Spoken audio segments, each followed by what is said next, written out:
రెండవ అధ్యాయం మనకు ప్రారంభించుకోబోతున్నాం. రెండవ అధ్యాయంలో నయోమి పెనిమిటి బంధువుడు ఒకడు ఉండెను. అతడు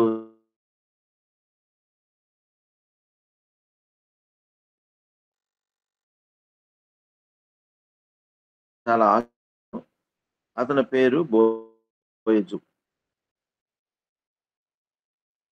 బోయజు అనేటువంటి మాటకు ఆయనలో బలము, ఇన్ హిమ్ ఈజ్ స్ట్రెంగ్త్, ఆయనలో బలము ఉన్నది అనేటువంటి అర్థానికి మనం చెప్పుకోవచ్చు. ఈయన ఎలీమెలకు వంశపు వాడై ఉండెను. చూడండి ఎలాగా ఉందో. ఇప్పుడు నయోమి తన భర్తను పోగొట్టుకుంది, పిల్లలను పోగొట్టుకుంది. ఇక ఎలీమెలకు వంశము అనేది అంతటితో ముగిసిపోయింది. అయితే ఇక్కడ సమకూర్పు ప్రారంభమైంది. తిరిగి ఎలీమెలకు వంశము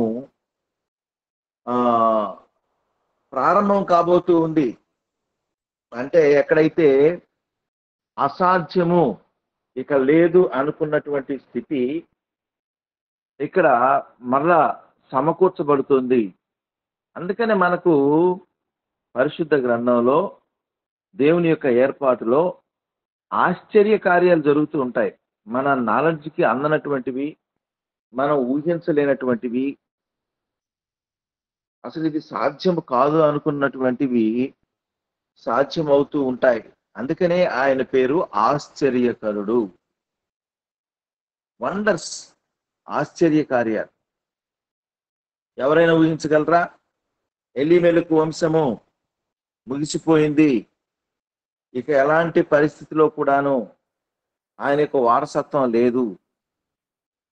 అయితే ఇప్పుడు ఆ వారసత్వం ప్రారంభం కాబోతుంది. కాబట్టి వాళ్ళు అక్కడికి వచ్చినప్పుడు మనం మునుపు చెప్పుకున్నాం, యవల ప్రారంభంలో పంట, యవల కోత ఆరంభంలో బెత్లెహేము చేరి రైట్ టైంలో వాళ్ళు చేరారు, రైట్ ప్లేస్కి వాళ్ళు వచ్చారు. ఇప్పుడు బోయజు అనేటువంటి ఒక మంచి వ్యక్తితో వారు కనెక్ట్ కాబోతూ ఉన్నారు. కాబట్టి ఇక్కడ మోయాబీయురాలైన రూతు యొక్క అప్రోచ్ ఇక్కడ మనం గమనించాలి. ఆమె అక్కడికి వచ్చిన తర్వాత ఆమె ఇష్టానుసారమైనటువంటి నిర్ణయం కాకుండా మరి తన అత్తగారిని ఎంత గౌరవిస్తుందో, ఆమె అత్తగారిని అప్రోచ్ అవ్వడం. మోయాబీయురాలైన రూతు, నీ సెలవైన ఎడలా, చూడండి ఎంత హంబుల్గా, అమ్మా నీ ఇష్టమైతే నేను పొలంలోనికి పోయి ఎవని కటాక్షం పొందగలనో వాని వెనుక పరిగె వేరుకుందనని నయోమితో చెప్పగా, కాబట్టి హీ ఈజ్ సీకింగ్ పర్మిషన్. ఆమె అప్రోచ్ చూడండి, అత్తగారితో అంటుంది, నీ ఇష్టమైతే, నీ సెలవైతే, నీ చిత్తమైతే అన్నట్టుగా నేను పొలానికి వెళ్ళి పని చేసుకుంటాను. అయితే ఎవరి పొలంలోనికి వెళ్ళాలి, ఎవరి పొలంలోనికి వెళ్ళాలి అనేటువంటి మాట ఇక్కడ. సెలెక్టింగ్ ఏ గుడ్ ఫెలోషిప్, మంచి సహవాసము, మంచి పొలము అనే దానికి మనం మంచి సహవాసము అని చెప్పాలి. మనం ఎక్కడైతే పోయి, అంటే కొన్ని పర్యాయాలు ఈ వాక్యాన్ని చాలా మంది దైవజనులు సంఘమును గురించి కూడా చెప్పడం జరిగింది. మంచి సంఘము దైవికమైనటువంటిది, దేవుని ఏర్పాటులో ఉన్నటువంటి సంఘము. కొన్నిసార్లు మనకు నచ్చినటువంటిది లేకపోతే రకరకాలైన ఆలోచనలతో వెళ్తాం, కానీ దైవికమైన ఏర్పాటు ఎక్కడ ఉన్నది అనేటువంటి విషయాన్ని కూడా మనం ఆలోచన చేయాలి. కాబట్టి సెలెక్టింగ్ ఏ గుడ్ ఫెలోషిప్ అనేది మన జీవితంలో చాలా ప్రాముఖ్యం అనేది కూడా మనం గుర్తుపెట్టుకోవాలి. నేను పొలంలోనికి పోయి ఎవని కటాక్షము పొందగలనో వాని వెనుక పరిగెనేరుకొందునని నయోమితో చెప్పగా, పరిగెన ఏరుకొనుట, వారి వెనుక పరిగెన వేరుకుంటాను అని రూతు చెప్తూ ఉంది ఇక్కడ. కాబట్టి నయోమి ఏం చెప్తుంది ఇప్పుడు? నా కుమారి పొమ్మనెను. She obtained permission, she got the permission. ఫ్యామిలీలో ఉండవలసినటువంటి ఒక మంచి అండర్స్టాండింగ్ కూడా ఇక్కడ కనపడుతుంది. మనం నేర్చుకోవాలి. మన సహవాసంలో, మన కుటుంబ జీవితంలో ఒక మంచి రిలేషన్స్, అండర్స్టాండింగ్స్ ఇక్కడ మనకు కనపడుతూ ఉన్నాయి. ఆమె ఏం చెప్తుందంటే, నా కుమారి నువ్వు వెళ్ళమ్మా అని చెప్తూ ఉంది. అంటే రూతు కష్టపడి పని చేయటానికి తను తాను అప్పగించుకుంది. ఒక క్రమమైనటువంటి ఆ పద్ధతిలో ఆమె యొక్క బాధ్యత. చాలాసార్లు మనం బాధ్యతల నుంచి తప్పుకుంటాం, చాలాసార్లు బాధ్యతల నుంచి పారిపోతాం. Discharging our duties. నేను మీ ఊరికి వచ్చానులే, ఏం పోయి నువ్వు తాకాలి, నువ్వు పని చేయాలి, ఏమి నువ్వు పని చేయవా అనేది కాకుండా ఆ రెస్పాన్సిబిలిటీ రూతు తీసుకుంది. ఆ విధి నిర్వహణ అనేది రూతు బాధ్యత అనేది ఆమె తీసుకుంది. కాబట్టి ఇక్కడ రూతు యొక్క విధి నిర్వహణ, డ్యూటీ మైండెడ్. దేవుడు మనకు అప్పగించినటువంటి పని విషయంలో మనం నమ్మకత్వం కలిగి ఉండాలి. ఈరోజు అలాంటి రెస్పాన్సిబిలిటీస్ మనం ఫీల్ కావటం లేదు. సంఘంలో కూడా దేవుని యొక్క సంఘము, దేవుని కొరకు పని చాలాసార్లు మనం చూస్తూ ఉంటాం. మనం ఏదైనా చర్చెస్, సంఘాలలో పనులు చేయాలి అంటే కొంతమంది తప్పించుకుంటూ ఉంటారు. ఇది దేవుని ఇల్లు, నా ఇంటి కంటే ఎక్కువగా నేను ఇక్కడ ఇంపార్టెన్స్ ఇవ్వాలి అనేటువంటి విషయాన్ని వాళ్ళు పక్కన పెట్టి కొన్ని కార్యక్రమాలకు మాత్రం ముందుంటారు. అధ్యక్షులకు పదవులు, లేకపోతే లీడ్ చేయడము, లేకపోతే అందరికీ కనిపించాలని, నేమ్ అండ్ ఫేమ్ కొరకు వాటికి మాత్రం ముందు వస్తారు. ఇది కరెక్ట్ కాదు ఇది.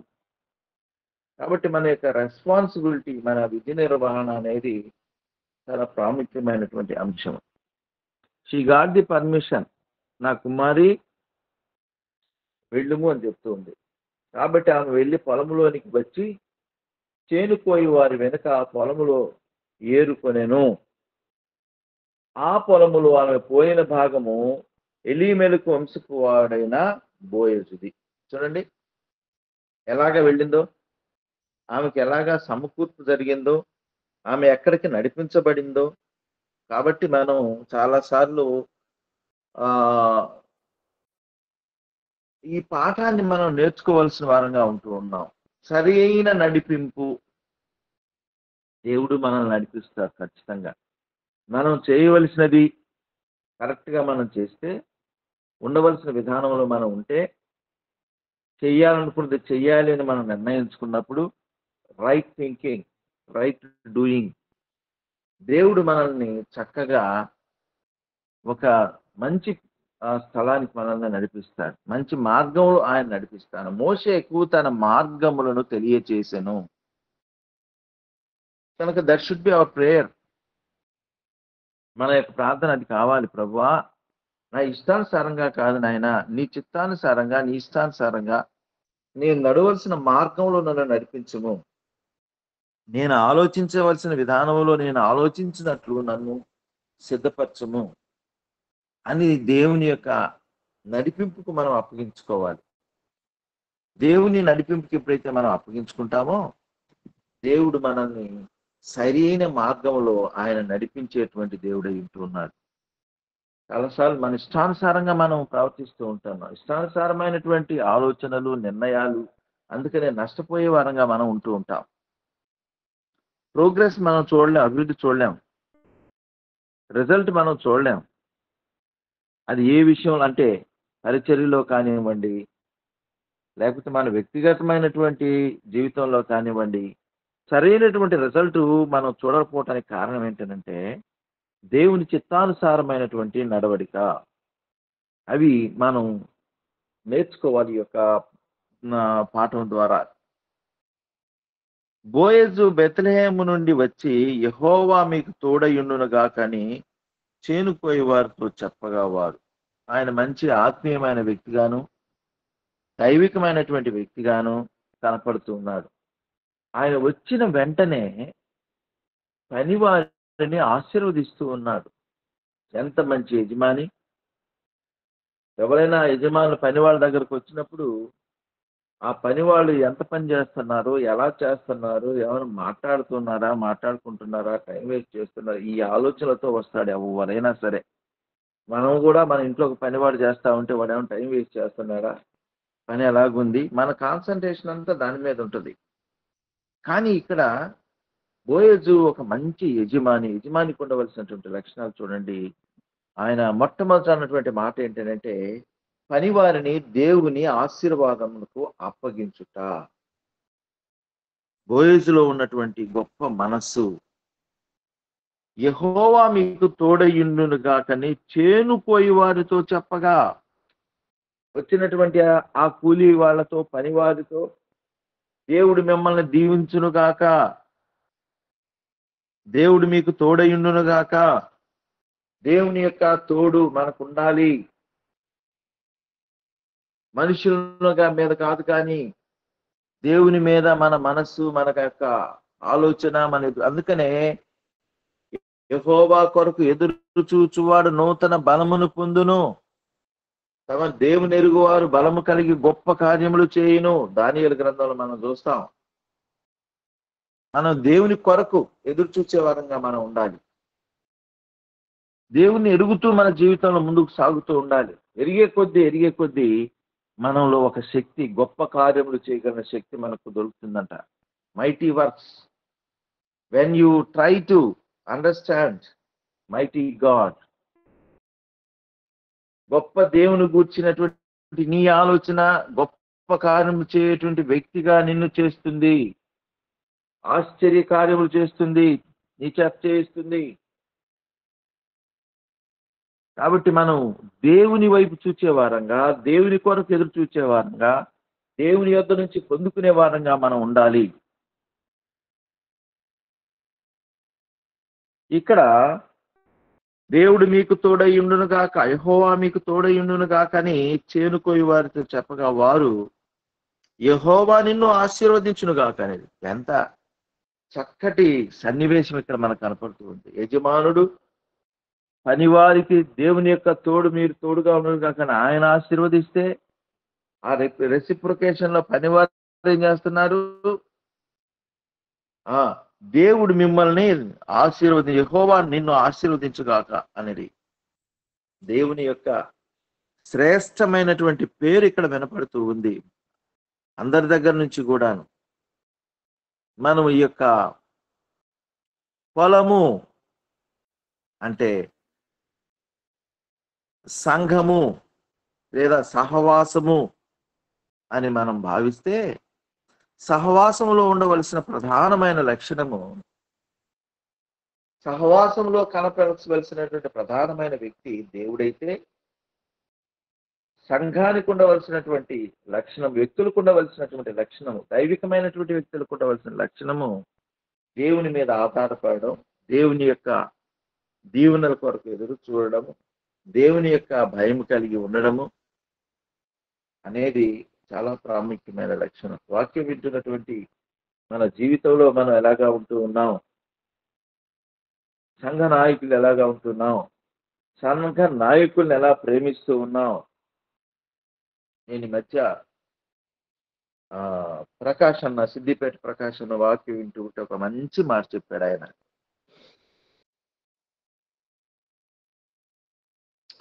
సేవకుడు ఆత్మలు కడుతూ ఉంటే, అంటే సంఘస్థులను షేపప్ చేసేటువంటి దశలో వెళ్తూ ఉన్నప్పుడు సంఘస్థులు సంఘము కట్టబడినట్టుగా వాళ్ళు ప్రయత్నం చేస్తారంట. మంచి మాట. ఇది ఆత్మీయమైనటువంటి కార్యం. సేవకుడు ఆత్మలను కట్టడం, ఆత్మను సంపాదించడం, ఆ ఆత్మల సంఘాభివృద్ధి కోరడం. అలాగే ఇక్కడ మంచి పొలము, మంచి సహవాసము, దేవుని మహింపరిచేటువంటి స్థలము. దేవుని యొక్క మందిరం ఎలాగా ఉండాలి అంటే అక్కడ ఆయన పేరు, ఆయన నామం ఘనపరచబడుతూ ఉండాలి అన్ని విషయాలలో. యునైటెడ్ క్రిస్టియన్ యూత్ ఒక మంచి సహవాసంగా ఉంది అని చెప్పాలి అంటే ప్రతి విషయంలో దేవుని నామము మహింపరచబడాలి, దేవునికి ప్రథమ స్థానం ఇవ్వాలి, ప్రాముఖ్యమైనటువంటి స్థానం దేవునికి ఇవ్వాలి. దేవుని యొక్క ఏర్పాటులో ముందుకు సాగుతూ ఉండాలి. పరస్పరము దేవుని యొక్క దీవెనలు పొందినట్లుగా ఆశిస్తూ ముందుకు నడవాలి. అది మంచి సహవాసం, దేవుడు మెచ్చేటువంటి సహవాసం. అప్పుడు ఆయన యొక్క శాంతి, సమాధానము, ఆయన సమృద్ధి మనం పొందుకుంటాం. దీనిని మనం మర్చిపోకూడదు ఎప్పుడు కూడాను. అందుకనే నీ మందిరావరణం నా మదికి ఆనందకరం. నీ మందిరావరణం నా మదికి ఆనందకరం. ఈ సుందర రూపములు నీ ప్రేమకు ప్రతిరూపాలు. మాకు పాట ఒకటి ఉంది, అది మంచి పాట. అది నీ మందిర ఆవరణము నా మనసుకి ఎంతో ఆనందకరం. When we are going to church, when we are going to fellowship, మన మనసు ఆనందపడాలంట, మన మనసు సంతోషించాలంట, మన మనసు సమాధానంతో నింపబడాలంట. మనం కలుసుకుంటూ ఉన్నప్పుడు అది ఎప్పుడు సాధ్యము అనంటే అక్కడ దేవుని నామం కనపరచబడినప్పుడు, దేవునికి ప్రాముఖ్యత ఇచ్చినప్పుడు, దేవుని వైపు చూస్తూ ఒకరు బలపరుచుకుంటూ వెళ్తూ ఉన్నప్పుడు, అన్న, అక్క, తమ్ముడా, సహోదరి, సహోదరుడా అని దేవుని నామాన్ని మనం కనపరుస్తూ వెళ్తూ ఉన్నప్పుడు అక్కడ మనకు సంతోషము, సమాధానం. వెళ్తూ ఉంటే ఒకరి వైపు ఒకరు కొరకొర చూసుకోవడం, ఒకరిని డామినేట్ చేసి, ఒకరిని కించపరిచి, ఒకరిని అవమానపరిచి, ఒకరిని నుంచి నేనే గొప్ప అనుకొని, ఇవన్నీ కూడాను శరీరానుసారమైనటువంటి మనసులు. అక్కడ దేవుని ఆత్మకు స్థానం లేదు, దేవుని నామానికి స్థానం లేదు అనే విషయం మనం గమనించాలి.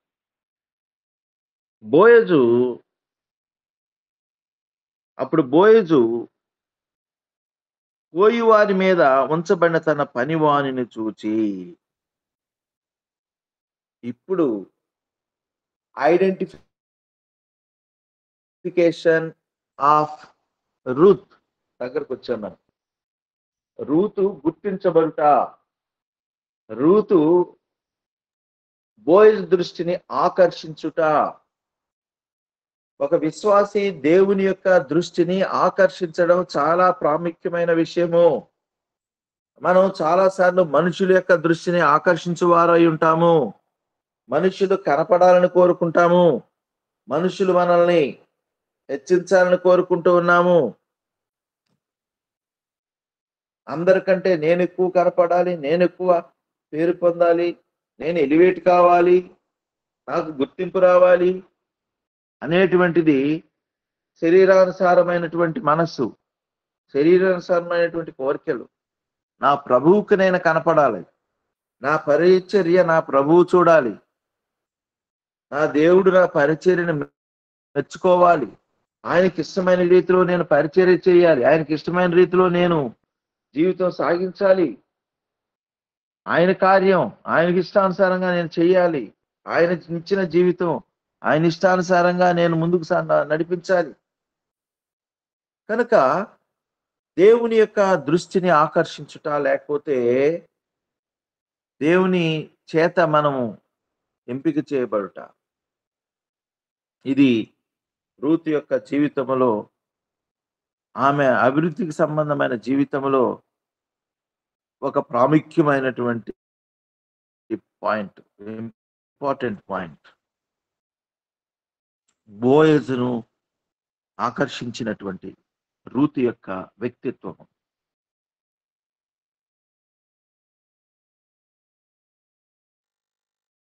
ఇక్కడ ప్రారంభం అవుతూ ఉంది. కాబట్టి జాగ్రత్తగా మన వాక్యాన్ని మన జీవితానికి అప్లై చేసుకున్నాం.